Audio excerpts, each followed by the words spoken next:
prizes later if you didn't. So here's your chance. Okay, everyone got a postcard on your chair. We just want to explain who. This is in front of the hardware store across the street. And you can see it's John Cluster, Louis Wolf, Jack Fisher, Dick Bebbing, Neil Laconis, and Johnny Bebbing. And we'll be mentioning a few of these guys today in our program. Okay, and a few things before we start. Please silence or turn off your cell phones. And videos of our programs are provided on both our Facebook and YouTube pages. Just search for Wellsburg Historical Foundation. And if you would like to become a member of the Historical Foundation, there's forms on the back wall, or you can see any board member. And the cost is $20. You don't have to do anything.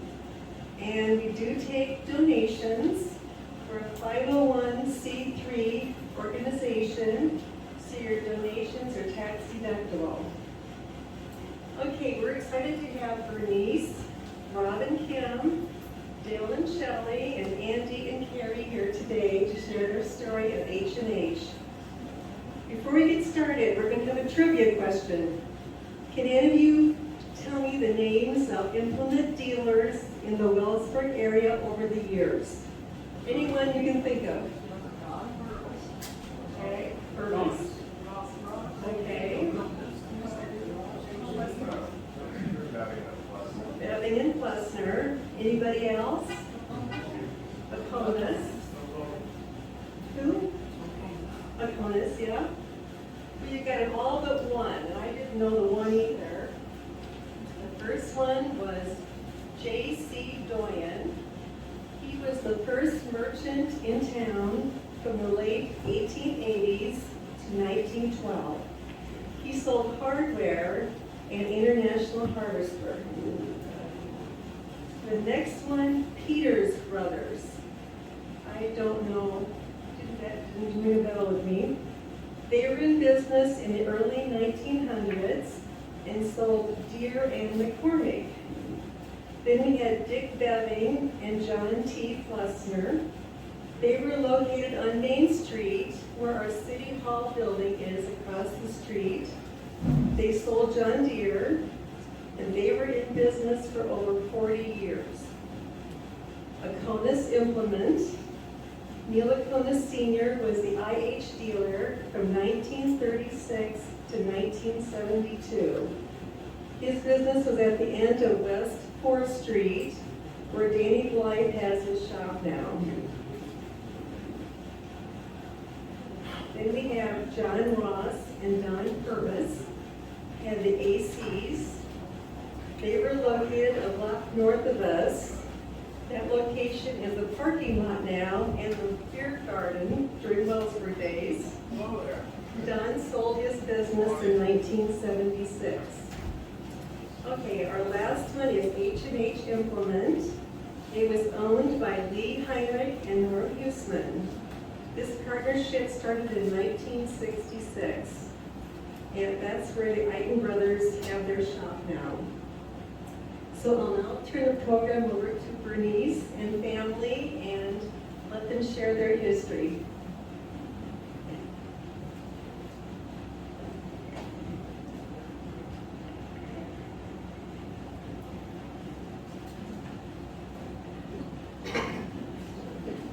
Can you all hear me? Yes. Yes. Yeah. I got a loud voice. And Shelley said I could go louder. Well, anyway, I'm Bernice Heinrich, wife of Lee Heinrich, who was one of the H's of H&H Implement Company. And with me today is Andy Huesman, Norman Huesman's son, who was the other H of H&H Implement Company. Norman's other son, Eric, is gone on vacation. Convenient, huh? Those of you who know Eric know that his blood runs green, and we're quite certain that he's probably on a lake up north, boating full throttle. One of the first things I want to say is that I am not a public speaker. We were all required in high school to take speech, and that class was by far my worst class. So today, instead of talking to you about H&H Implement, I'll be reading to you. When I started working on this presentation, I realized how much I wish that Lee and Norm were still alive. I'm sure they could tell you a lot more about the business and what transpired there, and share lots of stories for hours and hours. When those two guys were in their office and the door was shut, that meant no one enters without knocking, and you waited until one or the other opened the door for you. Those two guys never argued with each other, but I'm also very sure that a lot more went on in their office than I ever thought about. Lee and Norm first became friends when they both were employed as mechanics for Flesner Implement Company here in Wellsburg. When Flesner Implement Company dissolved its business, Lee and Norm went looking for employment. Lee started working at Wood Auto Company, a Ford car dealership in Eldora.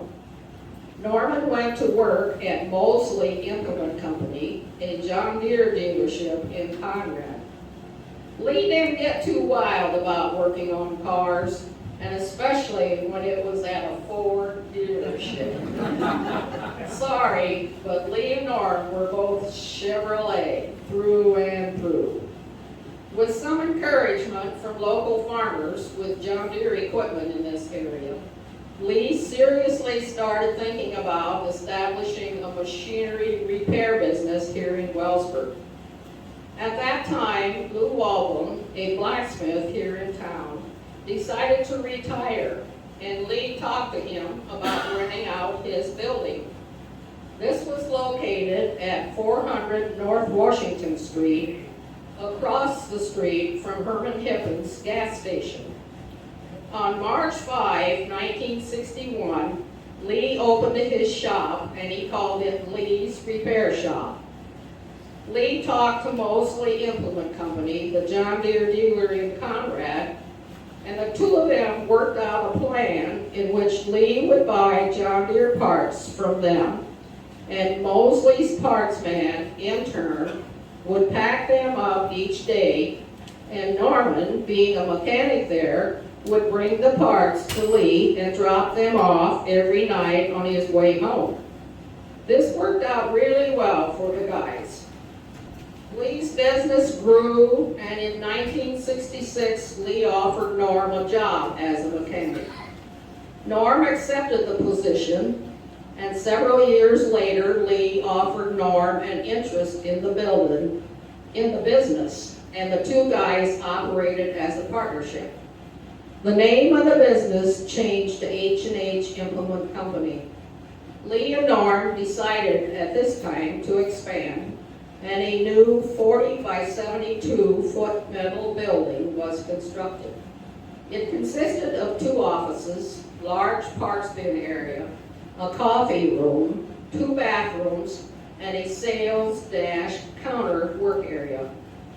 In 1969, they started selling some short line equipment. One of the first lines was Owatonna farm machinery. Then Minneapolis Moline tractors, Gale wagons, then New Idea Uni systems. They later took on Snapper yard equipment as well as Parker wagons. Later that year, the guys went looking for some fun things to do along with work, and I thought, oh no, now what? Put these two guys together and you never knew what they might come up with. But I did know one thing: it would have an engine, be loud and powerful. Well, they came up with a drag racing car, and they called it the Orange Crate. It was a 1957 Chevrolet painted orange. After working on it in the evenings, they got it ready, and Norm got behind the wheel, and started racing at the Meader Raceway north of Cedar Falls. They continued in this sport for several years until one spring day in the early 1970s, they went to the storage shed looking for the car and found that the transmission had been stolen out of the orange crate. It was going to be costly to replace, so they switched gears, removed the engine from the orange crate, and installed it into a Massey Harris tractor and started pulling with large tractors. Most of these large tractor pulls were held in the northeast area of Iowa. As it goes with a lot of hobbies, it was expensive and fun. But after a while, that's competition.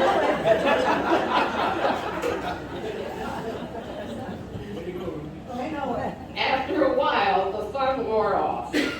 At this time, a big change came along. Again, local farmers were talking. They're talking about Lee and Norm's growing business, the short lines of machinery they were selling, and they felt now was a good time to look into the possibility of obtaining a John Deere franchise. I really can't remember much about how things transpired, but I do remember that Lee and Norm spent quite a few days in Moline, Illinois. We also had guys in our building wearing suits and ties, and we knew they weren't from the IRS because suddenly our parking lots had vehicles with the John Deere logo on them. Excitement mounted, and we were finally informed that we would be obtaining a franchise from the John Deere company. More talks, more things agreed upon, and finally contracts were drawn up and the guys became John Deere dealers. What a difference in business that made, selling big tractors, combines, and large equipment. In 1970, snowmobiles came along, and of course, Lee and Norm jumped into the sport. Norm bought a Herder snowmobile, and Lee bought a skedaddler. John Deere's introduced their new invention, and in 1972, we were able to purchase the Model 400 and 500 green machines. John Deere invited all interested dealers to a snowmobile trip to West Yellowstone in Wyoming. John Deere furnished everything: the snowmobiles, the clothing, the motels, all the food and trail guides. It was a very enjoyable trip for all snowmobile enthusiasts. While there, they were introduced to new model snowmobiles and racing machines.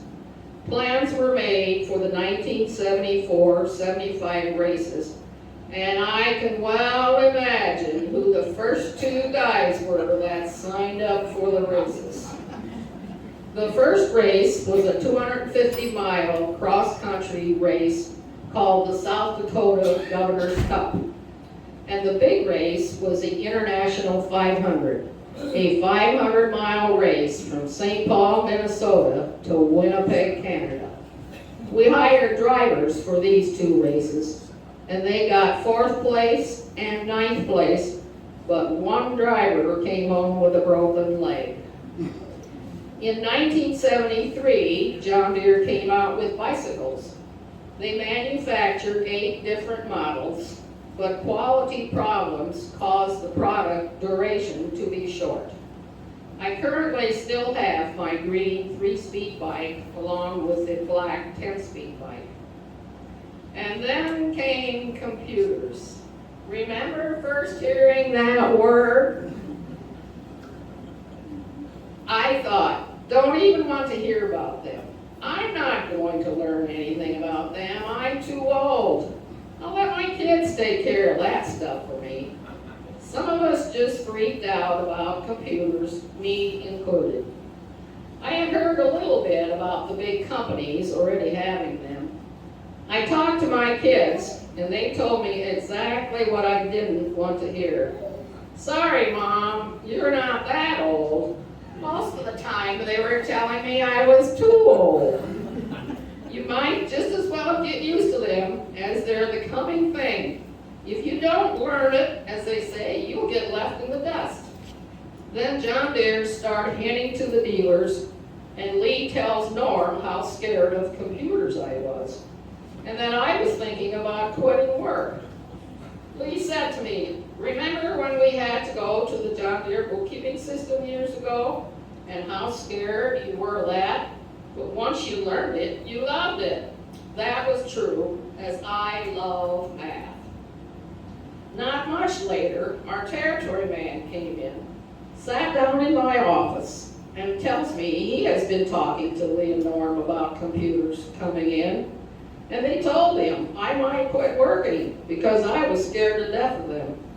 He pulls out articles about the John Deere computer program and asks me what I would do if I quit working. Lee has already told him that I hate to cook and I hate to clean. H&H had no choice at the time, and so begins the computer world for me. Everything went on the computer, from John Deere machinery, parts, warranty work, bookkeeping, and inventory. And they would be sending out a John Deere field man to get us started.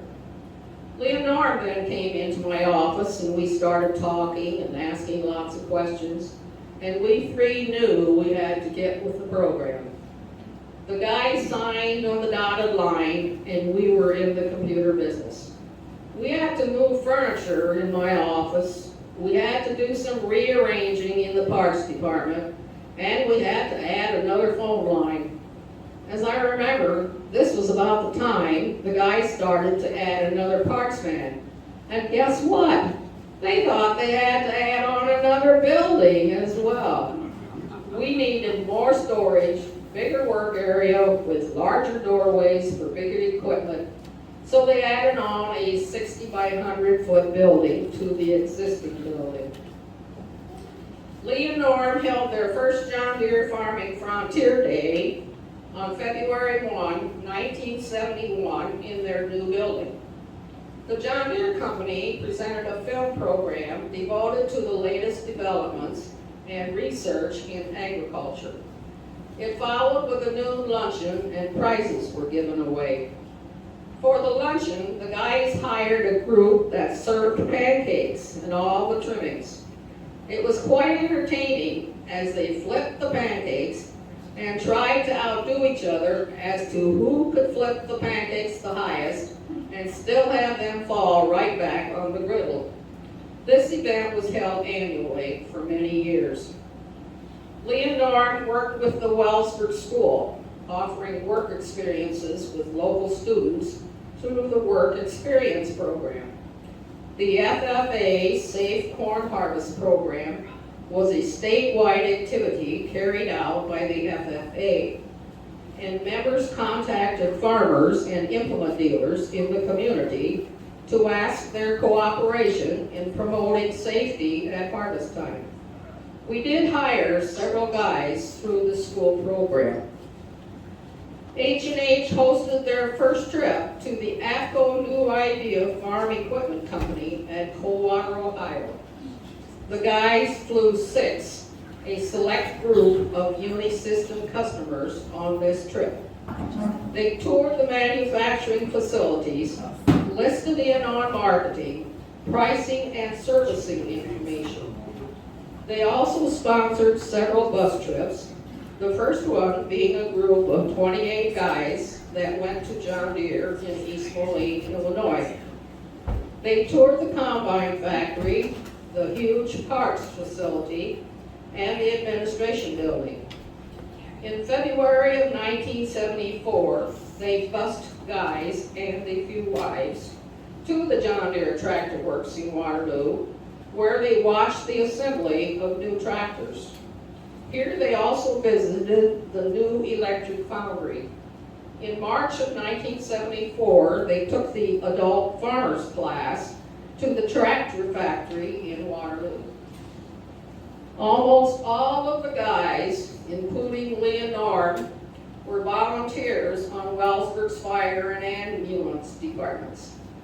We had a telephone line for fire calls in all of the areas of the shop and offices. When that phone rang, it was hell-bent for election. Everybody ran. The salesmen, partsmen, and mechanics all would go. We had a little trouble with the new idea of uni systems catching fire out in cornfields, hoping, I'm wrong line, because they had gas engines. So I'm sure Lee and Norm did a little praying on the way to the fire calls, hoping it wasn't another combine. New idea worked on this issue, and we had less fires every fall. I found Lee's Fireman Award certification, having been with the department for 22 years. And Norman also served on the department for probably about that many years. In the evening on December 12, 1982, one of our buildings was broken into, and in the process, Lee was alerted. By the time the police officers arrived, they had already loaded up snow blowers, riding lawnmowers, mower decks, etc. 3 guys from Des Moines were arrested south of town and held in the Grundy County Jail overnight. They were charged with theft in the 2nd degree and transferred back to Des Moines. At their court appearance, they all received jail sentences and served time in the Polk County Jail. In the meantime, Lee and Norm took the truck to Grundy Center and were able to bring back all the stolen equipment. Later, one of the buildings was broken to again, and one of our pickups was loaded with items such as employee toolboxes, battery charges, air compressor, generator, etc. Then the pickup was driven northwest of town into the country on a gravel road, and the sheriff thought they eventually unloaded the merchandise into their own vehicle and got away. We got the empty pickup back, but never saw any of the stolen equipment, of course. In October of 1994, Larry Phelps, owner of Phelps Implement in Bernice Center, approached Lee and Norm and offered them a proposal in which he would purchase the assets and real estate of H&H Implement. This came as a complete surprise to us. After much deliberation, Lee decided he was ready to get out of the business because of declining health reasons. Norm was well into farming by then, so the guys accepted Larry's proposal. Larry, Lee, and Norm held an auction in December in which they sold everything to the bare walls. On December 22, 1994, Lee and Norm handed the keys over to Larry Phelps. Lee loved camping, and in January of 1995, we purchased a motorhome, loaded it up, and immediately left for Lake Havasu City in Arizona. We spent 18 winters in sunny Arizona, as Lee loved the warm, dry air there. Norm opened up his own repair shop on his farm, including a coffee shop. Lee passed away 11 years ago on April 14, 2012, and Norm passed away 1.5 years ago on March 8, 2022, the end of an era.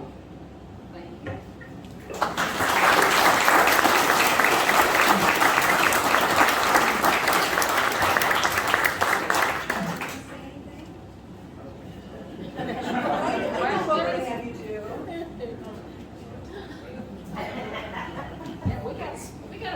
Special things to show you. This comes from Andy. What do you think of this cap? Kim brought the shirt. Kim bought the shirt. Good. And the jacket belonged to Dobby Meyer, and he was our parts man. Remember him? Thin guy. So I don't know about Andy getting in that.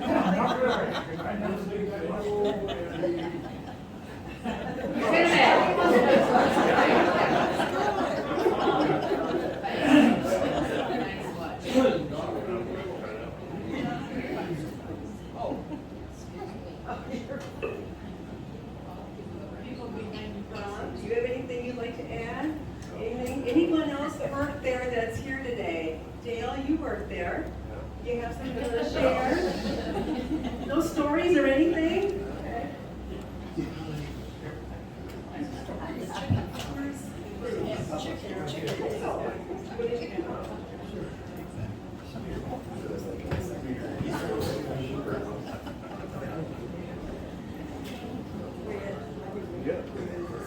So my name is Bruce Zimmerman. Maybe you know me. I don't know what. I came here in '92, and it kind of came when you guys were in the business.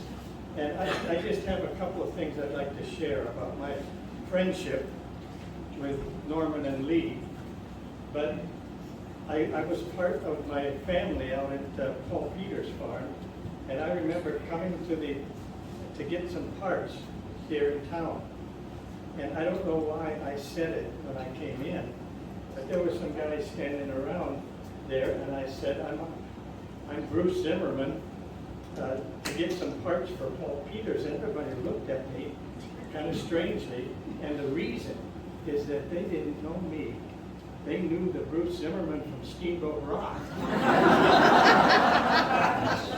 And I don't mean to say this in a bad way, but ever since then I said, when I tell people once in a while, I kind of tongue-in-cheek, I said, I'm not the notorious Bruce Zimmerman.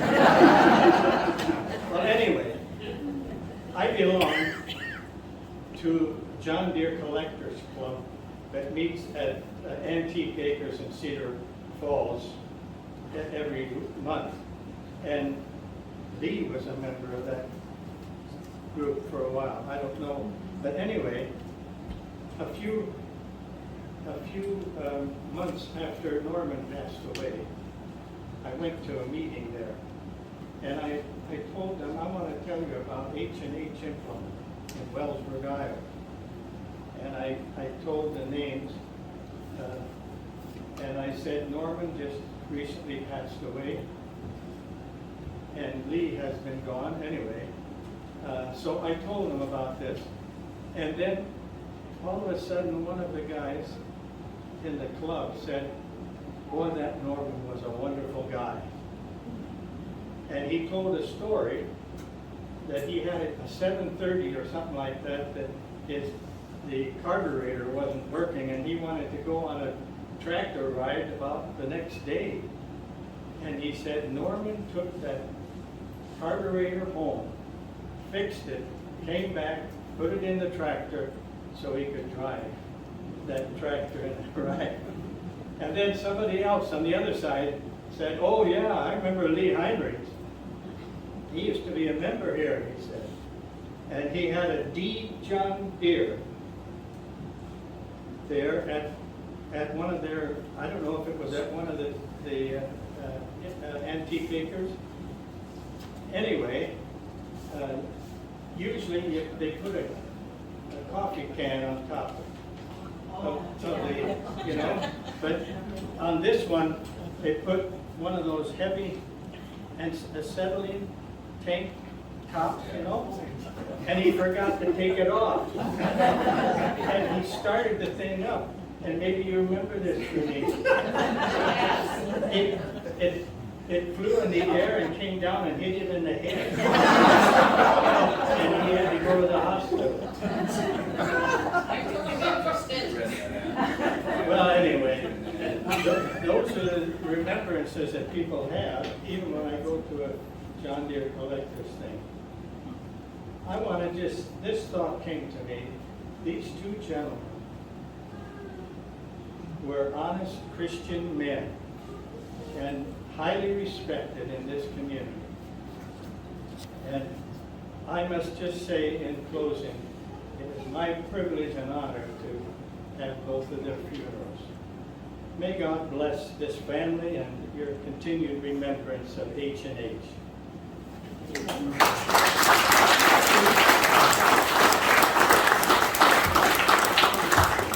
Anybody else have anything they'd like to add? I want to just mention, Daryl, look at the jar there, sure. That's in Mexico. You got a jar. You got the cap. I wonder where I got that scab. I thought I better wear it today. Thank you, looks good. Okay, let's give them all a round of applause again. They did a great job.